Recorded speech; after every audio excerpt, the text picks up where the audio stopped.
Well, in the last segment I talked about, at the very end I talked about cleaning the threads out in the block and the fact that I use just a standard tap as compared to a thread chaser like is always recommended.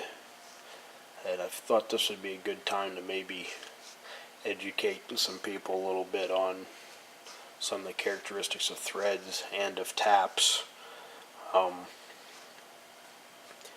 There are basically three common classes of threads. The internal threads are 1B, 2B, 3B.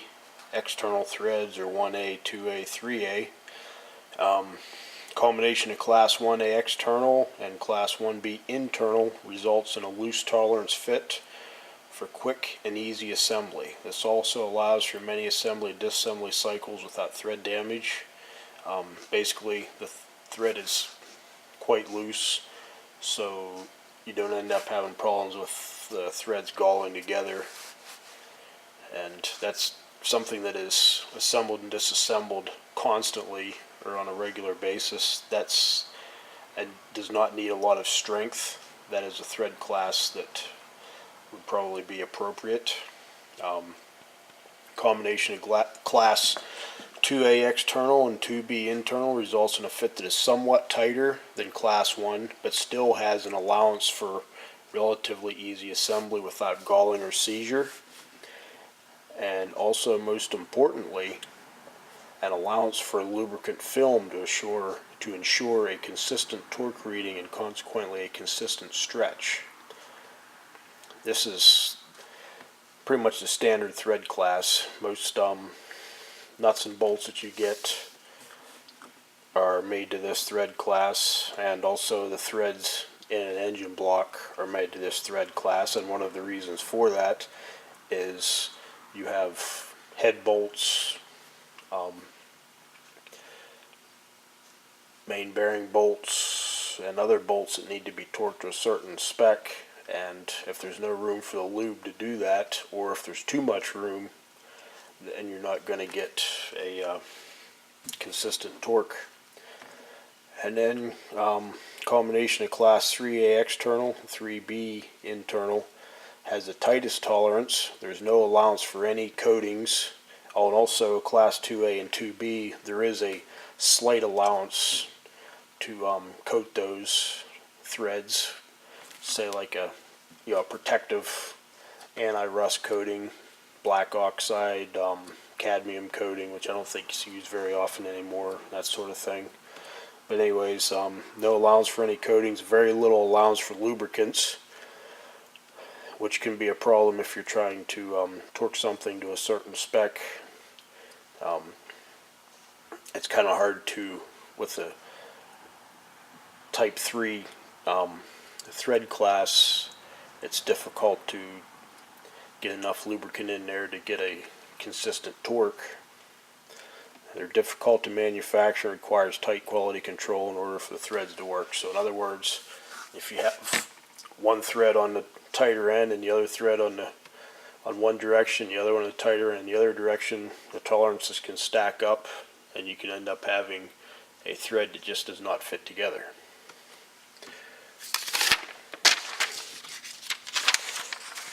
Okay, and right here we've got the pitch diameter limits for taps to 1 inch diameter inclusive, which is the fastener size that's mostly used on an internal combustion engine.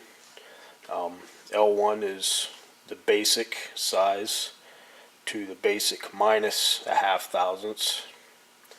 H1 basic to basic plus a half. H2 basic plus half to basic plus 1. H3, which is generally the most common hand tap size tolerance, is an H3 basic plus 1 to basic plus 1.5. H4 basic plus 1.5 to basic plus 2. H5 basic plus 2 to basic plus 2.5. H6 basic plus 2.5 to basic plus 3. And taps over 1 inch take 1/1000th jumps in tolerance. In other words, if you have a 1 inch H4 tap is basic +1 to basic +2. They don't go in half thousandths increments. One point that many people don't think of or realize, a thread that has only 55% engagement is only 3% weaker than the 65% thread engagement. And like I said before, a Gh3, the G stands for a ground tap, and then of course the H3 tolerance is the most common tap that you acquire for hand tapping.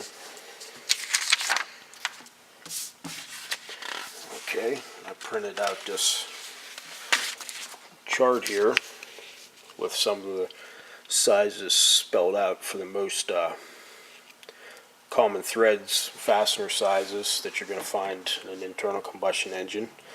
And just using as an example 7/16 14, which is what the head bolts and the main bolts or studs like I use, a lot of people use. If you're looking for a class 2B thread with a 7/16, you would use a Gh5 tap. And the Gh3 tap, which I had mentioned is the most common for hand tapping, would give you a class 3B or a tighter tolerance thread. Now the reason you use this Gh3 for hand tapping is because when you're tapping on a machine, everything is much more rigid, so that tap is going straight down in with no side loading at all.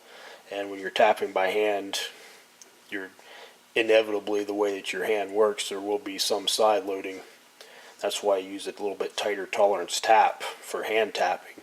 So with a Gh3 tap while hand tapping, you actually probably end up with a class 2B thread. But you can look at that chart and you can see, I've had it on here long enough, you can pause it or whatever, you can see the difference in the diameters. But basically what I use whenever I chase the threads in an engine block is a Gh3 tap that has been well used. And obviously that tap happens to be the tighter tolerance, so in other words, when you tap that internal thread, you're taking essentially less material out in the first place, which is going to give you a tighter thread. And it's my opinion that using a Gh3 tap with a good quality tap lube is no worse than using a thread chaser. Now, people will dispute that, and I think what probably has happened in the past, maybe people have gotten a hold of some of the tighter tolerance taps, ran it down in, then their bolts became really loose, and naturally assumed that the tap itself was the problem. And if you look around the internet, you get all kinds of crazy theories about how the tap never starts in the exact same spot every time, and this and that, whatever. Well, if that's the case, the bolt never would either, and it's going to be ripping the threads up. That's just a bunch of crap. If you have any mechanical abilities at all, and you're able to start a tap in an already threaded hole straight in that threaded hole and not cross-threaded, there's no reason why you can't use a Gh3 tap to chase the threads on an engine block. You're not going to take any material out. If you're taking any material out, it's probably rust. So that's just my opinion. That's a controversial opinion, but it's worked for me forever, and basically you can do what you want. And I just happen to, I've got the, let's see if I can get this lined up here, my laptop out here. I happen to have a page from the ARP catalog, and it's kind of interesting. They're showing thread cleaning chasers. Well, I don't know if I'll be able to focus in on this or not. I've got this blown up as much as I can. What do you see on the side of that tap? I see 7/16, 3/8, half-inch, national course, high-speed steel, that's HHS, Gh3. So, are these really special cleaning taps or are they just a Gh3 tap made to the tighter tolerance to have less of a chance of taking any material out of the threads? I'm not sure, and actually I'm curious enough that I may just spend the money on getting the actual combo pack. If you look, this is always loud on the camera to move this, but if you look down there, the USS combo pack 5-piece, Summit I think has them for like $127, which seems pretty outrageous to me.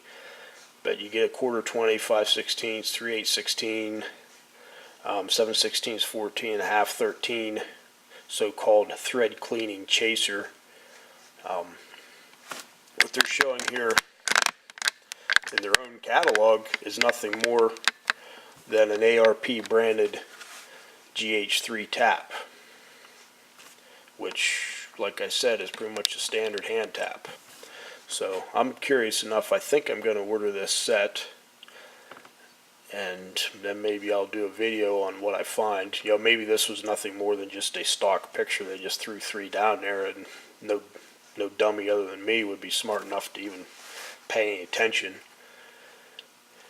But I'm just kind of curious on what you get with these so-called thread cleaning chasers, to see if it's anything actually worth having. But anyways, that's my personal opinion. Use a Gh3 tap that has been well used, and you should be in good shape. Oh, and this has nothing to do with that, but I thought I would just have a little bit of levity here. I saw this the other day at Dilbert, and it gave me a little bit of a laugh.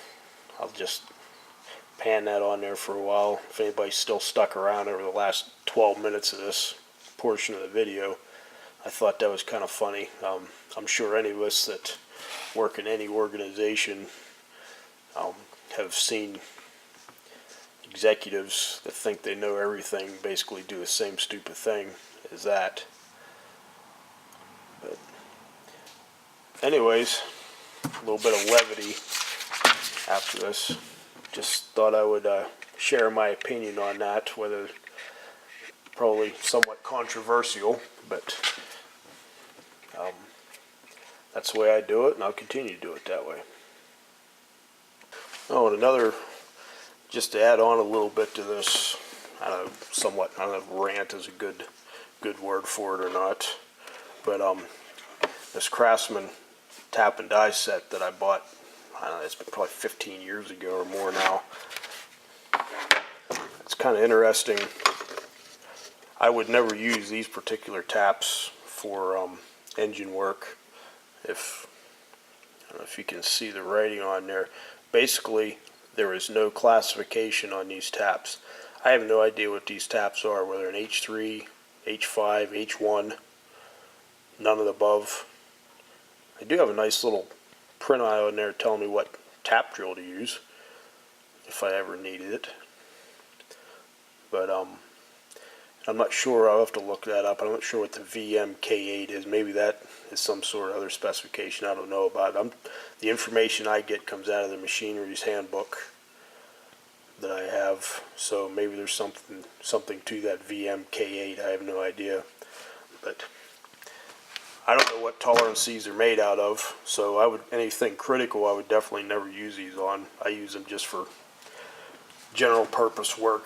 If I'm tapping my steel workbench to bolt, for example, my reloading press on there or something like that, they'll work fine for that. But anything that maybe takes some precision, like, I don't know, an engine block, I'd certainly never use these taps. So if you have a set of these, take a look at them. If they're not showing any sort of a tolerance on them, I wouldn't use them either. And maybe this is part of the problem. Maybe people have used tap sets like this, and maybe they have loosened the threads in an engine block, and people blame all taps for that. But if you get a real good industrial tap that you're going to use in a machine shop, it's going to have that tolerance class right on the side of it. So anyway, just thought I'd bring that up too.